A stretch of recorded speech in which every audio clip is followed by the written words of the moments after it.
께서도 저희 재판부와 마찬가지로 많은 범민과 고뇌의 시간을 보내셨으리라 생각합니다. 저희 재판관들은 이 사건이 재판소에 접수된 지난해 12월 9일 이후 오늘까지 휴일을 제외한 60여일간 매일 재판관 평의를 진행하였습니다. 재판 과정 중 이루어진 모든 진행 및 결정에 재판관 전원의 논의를 거치지 않고 재판장인 저나 주심 재판관이 임의로 개인적으로 진행 사항은 전혀 없습니다. 저희는 그간 3차례의 준비 기일과 17차례에 걸친 변론 기일을 열었습니다. 그 과정에서 청구인 측 증거인 갑 제174호증에 이르는 서증과 12명의 증인, 5건의 문서 송부 촉탁 결정 및 1건의 사실조회 결정, 피청구인 측 증거인 을 제60호증에 이르는 서증과 17명의 증인, 6건의 문서 송부 촉탁 결정 및 68건의 사실조회 결정을 통한 증거조사를 하였으며 소추위원과 양쪽 대리인들의 변론을 경청하였습니다. 증거조사된 자료는 4만 8천여 쪽에 달하며 당사자 이외의 분들이 제출한 탄원서 등의 자료들도 40박스의 분량에 이릅니다. 대한민국 국민 모두 아시다시피 헌법은 대통령을 포함한 모든 국가기관의 존립 근거이고 국민은 그러한 헌법을 만들어내는 힘의 원천입니다. 재판부는 이 점을 깊이 인식하면서 역사의 법정 앞에 서게 된 당사자의 심정으로 이 선고에 임하고자 합니다. 저희 재판부는 국민들로부터 부여받은 권한에 따라 이루어지는 오늘의 이 선고가 더 이상의 국론 분열과 혼란을 종식시키고 화합과 치유의 길로 나아가는 밑거름이 되기를 바랍니다. 또한 어떠한 경우에도 헌법과 법치주의는 흔들려서는 안 될 우리 모두가 함께 지켜가야 할 가치라고 생각합니다. 지금부터 선고를 시작하겠습니다. 먼저 이 사건 탄핵 소추안의 가결 절차와 관련하여 흠결이 있는지 살펴보겠습니다. 소추 의결서에 기재된 소추 사실이 구체적으로 특정되지 아니하였다는 점에 대하여 보겠습니다. 헌법상 탄핵 소추 사유는 공무원이 그 직무 집행에서 헌법이나 법률을 위배한 사실이고 여기서 법률은 형사법에 한정되지 않습니다. 그리고 탄핵 결정은 대상자를 공직으로부터 파면하는 것이지 형사상 책임을 묻는 것은 아닙니다. 따라서 피청구인이 방어권을 행사할 수 있고 심판 대상을 확정할 수 있을 정도로 사실관계를 기재하면 됩니다. 이 사건 소추 의결서의 헌법 위배 행위 부분이 분명하게 유형별로 구분되지 않은 측면이 없지 않지만 법률 위배 행위 부분과 종합하여 보면 소추 사유를 특정할 수 있습니다. 다음으로 이 사건 탄핵 소추안을 의결할 당시 국회 법사위의 조사도 없이 공소장과 신문기사 정도만 증거로 제시되었다는 점에 대하여 보겠습니다. 국회의 의사 절차의 자율권은 권력 분립의 원칙상 존중되어야 합니다. 국회법에 의하더라도 탄핵 소추 발의 시 사유조사 여부는 국회의 재량으로 규정하고 있으므로 그 의결이 헌법이나 법률을 위배한 것이라고 볼 수 없습니다. 다음, 이 사건 소추 의결이 아무런 토론 없이 진행되었다는 점에 관하여 보겠습니다. 의결 당시 상황을 살펴보면 토론 없이 표결이 이루어진 것은 사실이지만 국회법상 반드시 토론을 거쳐야 한다는 규정은 없고 미리 찬성 또는 반대의 뜻을 국회의장에게 통지하고 토론할 수는 있습니다. 그런데 당시 토론을 희망한 의원은 한 사람도 없었으며 국회의장이 토론을 희망하는데 못하게 한 사실도 없었습니다. 탄핵 사유는 개별 사유별로 의결 절차를 거쳐야 함에도 여러 개 탄핵 사유 전체에 대하여 일괄하여 의결한 것은 위법하다는 점에 관하여 보겠습니다. 소추 사유가 여러 개 있을 경우 사유별로 표결할 것인지 여러 사유를 하나의 소추안으로 표결할 것인지는 소추안을 발의하는 국회의원의 자유로운 의사에 달린 것이고 표결 방법에 관한 어떠한 명문 규정도 없습니다. 8인 재판관에 의한 선고가 9인으로 구성된 재판부로부터 공정한 재판을 받을 권리를 침해하였다는 점에 관하여 살펴보겠습니다. 헌법재판소는 헌법상 9명의 재판관으로 구성되어 있습니다. 그런데 현실적으로 재판관의 공무상 출장이나 질병 또는 재판관 퇴임 이후 후임 재판관 임명까지 사이의 공백 등 여러 가지 사유로 일부 재판관이 재판에 관여할 수 없는 경우는 발생할 수밖에 없습니다. 헌법과 법률에서는 이러한 경우에 대비한 규정을 마련해 놓고 있습니다. 탄핵의 결정을 할 때에는 재판관 6인 이상의 찬성이 있어야 하고 재판관 7인 이상의 출석으로 사건을 심리한다고 규정하고 있습니다.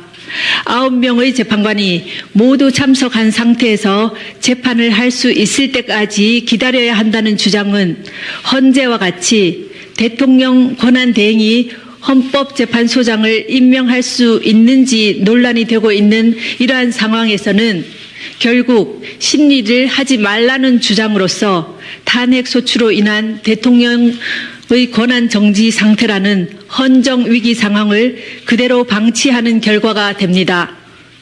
8명의 재판관으로 이 사건을 심리하여 결정하는데 헌법과 법률상 아무런 문제가 없는 이상 헌법재판소로서는 헌정 위기 상황을 계속해서 방치할 수는 없습니다.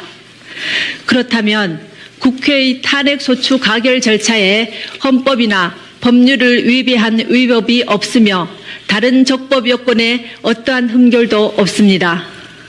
이제 탄핵 사유에 관하여 살펴보겠습니다. 우선 탄핵 사유별로 피청구인의 직무 집행에 있어 헌법이나 법률을 위배하였는지 여부에 대해서 살펴보겠습니다. 공무원 임명권을 남용하여 직업 공무원 제도의 본질을 침해하였다는 점에 대해서 보겠습니다. 문화체육관광부 노 국장과 진 과장이 피청구인의 지시에 따라 문책성 인사를 당하고 노 국장은 결국 명예퇴직하였으며 장관이던 유진용은 면직되었고 대통령 비서실장 김기춘이 문화체육관광부 제1차관에게 지시하여 1급 공무원 6명으로부터 사직서를 제출받아 그중 3명의 사직서가 수리된 사실은 인정됩니다. 그러나 이 사건에 나타난 증거를 종합하더라도 피청구인이 노 국장과 진 과장이 최서원의 사익 추구에 방해가 되었기 때문에 인사를 하였다고 인정하기에는 부족하고 유진용이 면직된 이유나 김기춘이 6명의 1급 공무원으로부터 사직서를 제출받도록 한 이유 역시 분명하지 아니합니다. 다음 언론의 자유를 침해하였다는 점에 관하여 보겠습니다. 청구인은 피청구인이 압력을 행사하여 세계일보 사장을 해임하였다고 주장하고 있습니다. 세계일보가 청와대 민정수석 비서관실에서 작성한 정윤회 문건을 보도한 사실과 피청구인이 이러한 보도에 대하여 청와대 문건의 외부 유출은 국기문란 행위이고 검찰이 철저하게 수사해서 진실을 밝혀야 한다고 하며 문건 유출을 비난한 사실은 인정됩니다. 그러나 이 사건에 나타난 모든 증거를 종합하더라도 세계일보에 구체적으로 누가 압력을 행사하였는지 분명하지 않고 피청구인이 관여하였다고 인정할 만한 증거는 없습니다. 다음 세월호 사건에 관한 생명권 보호 의무와 직책 성실 의무 위반의 점에 관하여 살펴보겠습니다. 2014년 4월 16일 세월호가 침몰하여 304명이 희생되는 참사가 발생하였습니다. 당시 피청구인은 관저에 머물러 있었습니다. 헌법은 국가는 개인이 가지는 불가침의 기본적 인권을 확인하고 이를 보장할 의무를 진다고 규정하고 있습니다. 세월호 침몰 사건은 모든 국민들에게 큰 충격과 고통을 안겨준 참사라는 점에서 어떠한 말로도 희생자들을 위로하기에는 부족할 것입니다. 피청구인은 국가가 국민의 생명과 신체의 안전보호 의무를 충실하게 이행할 수 있도록 권한을 행사하고 직책을 수행하여야 할 의무를 부담합니다. 그러나 국민의 생명이 위협받는 재난 상황이 발생하였다고 하여 피청구인이 직접 구조활동에 참여하여야 하는 등 구체적이고 특정한 행위 의무까지 바로 발생한다고 보기는 어렵습니다. 또한 피청구인은 헌법상 대통령으로서의 직책을 성실히 수행할 의무를 부담하고 있습니다.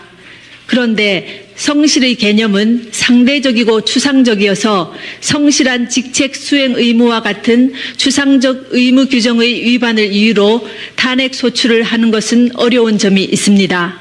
헌법재판소는 이미 대통령의 성실한 직책 수행 의무는 규범적으로 그 이행이 관철될 수 없으므로 원칙적으로 사법적 판단의 대상이 될 수 없어 정치적 무능력이나 정책 결정상의 잘못 등 직책 수행의 성실성 여부는 그 자체로는 소추 사유가 될 수 없다고 하였습니다. 세월호 사고는 참혹하기 그지없으나 세월호 참사 당일 피청구인이 직책을 성실히 수행하였는지 여부는 탄핵 심판 절차의 판단 대상이 되지 아니한다고 할 것입니다. 지금부터는 피청구인의 최서원에 대한 국정 개입 허용과 권한 남용에 관하여 살펴보겠습니다. 피청구인에게 보고되는 서류는 대부분 부속 비서관 정호성이 피청구인에게 전달하였는데 정호성은 2013년 1월경부터 2016년 4월경까지 각종 인사자료, 국무회의 자료, 대통령 해외 순방 일정과 미국 국무부 장관 접견 자료 등 공무상 비밀을 담고 있는 문건을 최서원에게 전달하였습니다. 최서원은 그 문건을 보고 이에 관한 의견을 주거나 내용을 수정하기도 하였고 피청구인의 일정을 조정하는 등 직무 활동에 관여하기도 하였습니다. 또한 최서원은 공직 후보자를 추천하기도 하였는데 그중 일부는 최서원의 이권 추구를 도왔습니다. 피청구인은 최서원으로부터 KD 코퍼레이션이라는 자동차 부품 회사의 대기업 납품을 부탁받고 안종범을 시켜 현대자동차 그룹에 거래를 부탁하였습니다.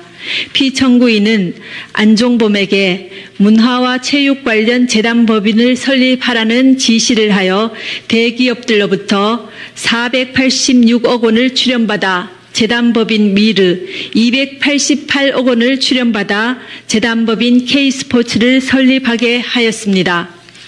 그러나 두 재단법인의 임직원 임면, 사업 추진, 자금 집행, 업무 지시 등 운영에 관한 의사결정은 피청구인과 최서원이 하였고 재단법인에 출연한 기업들은 전혀 관여하지 못했습니다. 최서원은 미르가 설립되기 직전에 광고회사인 플레이그라운드를 설립하여 운영했습니다. 최서원은 자신이 추천한 임원을 통해 미르를 장악하고 자신의 회사인 플레이그라운드와 용역 계약을 체결하도록 하여 이익을 취하였습니다. 그리고 최서원의 요청에 따라 피청구인은 안종범을 통해 KT에 특정인 두 사람을 채용하게 한 뒤 광고 관련 업무를 담당하도록 요구하였습니다. 그 뒤 플레이그라운드는 KT의 광고 대행사로 선정되어 KT로부터 68억여 원에 이르는 광고를 수주했습니다. 또 안종범은 피청구인 지시로 현대자동차 그룹에 플레이그라운드 소개 자료를 전달했고 현대와 기아 자동차는 신생 광고 회사인 플레이그라운드에 9억여 원에 달하는 광고를 발주했습니다. 한편 최서원은 K스포츠 설립 하루 전에 더 블루K를 설립하여 운영했습니다. 최서원은 노승일과 박헌영을 K스포츠의 직원으로 채용하여 더 블루K와 업무 협약을 체결하도록 했습니다. 피청구인은 안종범을 통하여 그랜드코리아 레저와 포스코가 스포츠팀을 창단하도록 하고 더 블루K가 스포츠팀의 소속 선수 에이전트나 운영을 맡기도록 하였습니다. 최서원은 문화체육관광부 제2차관 김종을 통해 지역 스포츠클럽 전면 개편에 대한 문화체육관광부 내부 문건을 전달받아 K스포츠가 이에 관여하여 더 블루K가 이익을 취할 방안을 마련했습니다. 또 피청구인은 롯데그룹 회장을 독대하여 5대 거점 체육인재 육성 사업과 관련해 하남시에 체육시설을 건립하려고 하니 자금을 지원해 달라고 요구하여 롯데는 K스포츠에 70억 원을 송금했습니다. 다음으로 피청구인의 이러한 행위가 헌법과 법률에 위배되는지 보겠습니다. 헌법은 공무원을 국민 전체에 대한 봉사자로 규정하여 공익의 실현 의무를 천명하고 있고 이 의무는 국가공무원법과 공직자윤리법 등을 통해 구체화되고 있습니다. 피청구인의 행위는 최서원의 이익을 위해 대통령의 지위와 권한을 남용한 것으로서 공정한 직무 수행이라고 할 수 없으며 헌법과 국가공무원법, 공직자윤리법 등을 위배한 것입니다. 또한 재단법인 미르와 K스포츠의 설립, 최서원의 이권 개입에 직간접적으로 도움을 준 피청구인의 행위는 기업의 재산권을 침해하였을 뿐만 아니라 기업 경영의 자유를 침해한 것입니다. 그리고 피청구인의 지시 또는 방치에 따라 직무상 비밀에 해당하는 많은 문건이 최서원에게 유출된 점은 국가공무원법의 비밀 엄수 의무를 위배한 것입니다. 지금까지 살펴본 피청구인의 법 위반 행위가 피청구인을 파면할 만큼 중대한 것인지에 관하여 보겠습니다. 대통령은 헌법과 법률에 따라 권한을 행사해야 함은 물론 공무 수행은 투명하게 공개하여 국민의 평가를 받아야 합니다. 그런데 피청구인은 최서원의 국정 개입 사실을 철저히 숨겼고 그에 관한 의혹이 제기될 때마다 이를 부인하며 오히려 의혹 제기를 비난하였습니다. 이로 인해 국회 등 헌법기관에 의한 견제나 언론에 의한 감시 장치가 제대로 작동될 수 없었습니다. 또한 피청구인은 미르와 K스포츠 설립, 플레이그라운드와 더 블루K 및 KD 코퍼레이션 지원 등과 같은 최서원의 사익 추구에 관여하고 지원하였습니다. 피청구인의 헌법과 법률 위배 행위는 재임 기간 전반에 걸쳐 지속적으로 이루어졌고 국회와 언론의 지적에도 불구하고 오히려 사실을 은폐하고 관련자들을 단속해 왔습니다. 그 결과 피청구인의 지시에 따른 안종범, 김종, 정호성 등이 부패 범죄 혐의로 구속 기소되는 중대한 사태에 이르렀습니다. 이러한 피청구인의 위헌 위법 행위는 대의민주주의 원리와 법치주의 정신을 훼손한 것입니다. 한편 피청구인은 대국민 담화에서 진상규명에 최대한 협조하겠다고 했으나 정작 검찰과 특별검사의 조사에 응하지 않았고 청와대에 대한 압수수색도 거부하였습니다. 이 사건 소추와 관련한 피청구인의 일련의 언행을 보면 법 위배 행위가 반복되지 않도록 하여야 할 헌법 수호 의지가 드러나지 않습니다. 결국 피청구인의 위헌 위법 행위는 국민의 신임을 배반한 것으로 헌법 수호의 관점에서 용납될 수 없는 중대한 법 위배 행위라고 보아야 합니다. 피청구인의 법 위배 행위가 헌법 질서에 미치는 부정적 영향과 파급 효과가 중대하므로 피청구인을 파면함으로써 얻는 헌법 수호의 이익이 압도적으로 크다고 할 것입니다. 이에 재판관 전원의 일치된 의견으로 주문을 선고합니다. 주문, 피청구인 대통령 박근혜를 파면한다. 이 결정에는 세월호 참사와 관련하여 피청구인은 생명권 보호 의무를 위반하지는 않았지만 헌법상 성실한 직책 수행 의무 및 국가공무원법상 성실 의무를 위반하였고 다만 그러한 사유만으로는 파면 사유를 구성하기 어렵다는 재판관 김이수, 재판관 이진성의 보충 의견이 있습니다. 또한 이 사건 탄핵 심판은 보수와 진보라는 이념의 문제가 아니라 헌법 질서를 수호하는 문제로서 정치적 패습을 청산하기 위하여 파면 결정을 할 수밖에 없다는 재판관 안창호의 보충 의견이 있습니다. 이것으로 선고를 모두 마칩니다. 네, 이릅니다.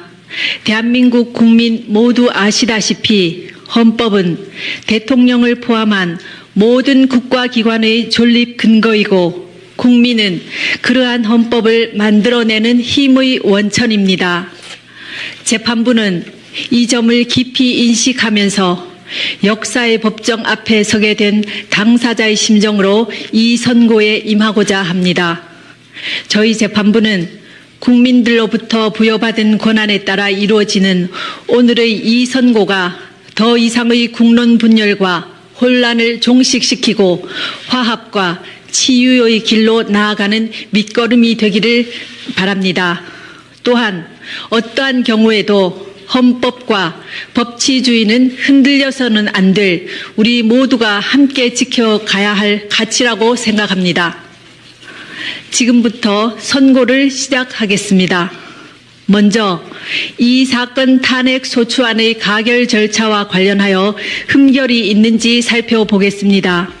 소추 의결서에 기재된 소추 사실이 구체적으로 특정되지 아니하였다는 점에 대하여 보겠습니다. 헌법상 탄핵 소추 사유는 공무원이 그 직무 집행에서 헌법이나 법률을 위배한 사실이고 여기서 법률은 형사법에 한정되지 않습니다. 그리고 탄핵 결정은 대상자를 권을 심리한다고 규정하고 있습니다. 9명의 재판관이 모두 참석한 상태에서 재판을 할 수 있을 때까지 기다려야 한다는 주장은 헌재와 같이 대통령 권한대행이 헌법재판소장을 임명할 수 있는지 논란이 되고 있는 이러한 상황에서는 결국 심리를 하지 말라는 주장으로서 탄핵소추로 인한 대통령의 권한 정지 상태라는 헌정 위기 상황을 그대로 방치하는 결과가 됩니다. 8명의 재판관으로 이 사건을 심리하여 결정하는데 헌법과 법률상 아무런 문제가 없는 이상 헌법재판소로서는 헌정 위기 상황을 계속해서 방치할 수는 없습니다. 그렇다면 국회의 탄핵소추 가결 절차에 헌법이나 법률을 위배한 위법이 없으며 다른 적법 요건에 어떠한 흠결도 없습니다. 이제 탄핵 사유에 관하여 살펴보겠습니다. 우선 탄핵 사유별로 피청구인의 직무 집행에 있어 헌법이나 법률을 위배하였는지 여부에 대해서 살펴보겠습니다. 공무원 임명권을 남용하여 직업공무원 제도의 본질을 침해하였다는 점에 대해서 보겠습니다. 문화체육관광부 노 국장과 진 과장이 피청구인의 지시에 따라 문책성 인사를 당하고 노 국장은 결국 당시 토론을 희망한 의원은 한 사람도 없었으며 국회의장이 토론을 희망하는데 못하게 한 사실도 없었습니다. 탄핵 사유는 개별 사유별로 의결 절차를 거쳐야 함에도 여러 개 탄핵 사유 전체에 대하여 일괄하여 의결한 것은 위법하다는 점에 관하여 보겠습니다. 소추 사유가 여러 개 있을 경우 사유별로 표결할 것인지 여러 사유를 하나의 소추안으로 표결할 것인지는 소추안을 발의하는 국회의원의 자유로운 의사에 달린 것이고 표결 방법에 관한 어떠한 명문 규정도 없습니다. 8인 재판관에 의한 선고가 9인으로 구성된 재판부로부터 공정한 재판을 받을 권리를 침해하였다는 점에 관하여 살펴보겠습니다. 헌법재판소는 헌법상 9명의 재판관으로 구성되어 있습니다. 그런데 현실적으로 재판관의 공무상 출장이나 질병 또는 재판관 퇴임 이후 후임 재판관 임명까지 사이의 공백 등 여러 가지 사유로 일부 재판관이 재판에 관여할 수 없는 경우는 발생할 수밖에 없습니다. 헌법과 법률에서는 이러한 경우에 대비한 규정을 마련해 놓고 있습니다. 탄핵의 결정을 할 때에는 재판관 6인 이상의 찬성이 있어야 하고 재판관 7인 이상의 출석으로 공직으로부터 파면하는 것이지 형사상 책임을 묻는 것은 아닙니다. 따라서 피청구인이 방어권을 행사할 수 있고 심판 대상을 확정할 수 있을 정도로 사실관계를 기재하면 됩니다. 이 사건 소추 의결서의 헌법 위배 행위 부분이 분명하게 유형별로 구분되지 않은 측면이 없지 않지만 법률 위배 행위 부분과 종합하여 보면 소추 사유를 특정할 수 있습니다. 다음으로 이 사건 탄핵 소추안을 의결할 당시 국회 법사위의 조사도 없이 공소장과 신문기사 정도만 증거로 제시되었다는 점에 대하여 보겠습니다. 국회의 의사 절차의 자율권은 권력 분립의 원칙상 존중되어야 합니다. 국회법에 의하더라도 탄핵 소추 발의 시 사유조사 여부는 국회의 재량으로 규정하고 있으므로 그 의결이 헌법이나 법률을 위배한 것이라고 볼 수 없습니다. 다음, 이 사건 소추 의결이 아무런 토론 없이 진행되었다는 점에 관하여 보겠습니다. 의결 당시 상황을 살펴보면 토론 없이 표결이 이루어진 것은 사실이지만 국회법상 반드시 토론을 거쳐야 한다는 규정은 없고 미리 찬성 또는 반대의 뜻을 국회의장에게 통지하고 토론할 수는 있습니다. 그런데 께서도 저희 재판부와 마찬가지로 많은 법민과 고뇌의 시간을 보내셨으리라 생각합니다. 저희 재판관들은 이 사건이 재판소에 접수된 지난해 12월 9일 이후 오늘까지 휴일을 제외한 60여일간 매일 재판관 평일을 진행하였습니다. 재판 과정 중 이루어진 모든 진행 및 결정에 재판관 전원의 논의를 거치지 않고 재판장인 저나 주심 재판관이 임의로 개인적으로 진행 사항은 전혀 없습니다. 저희는 그간 3차례의 준비 기일과 17차례에 걸친 변론 기일을 열었습니다.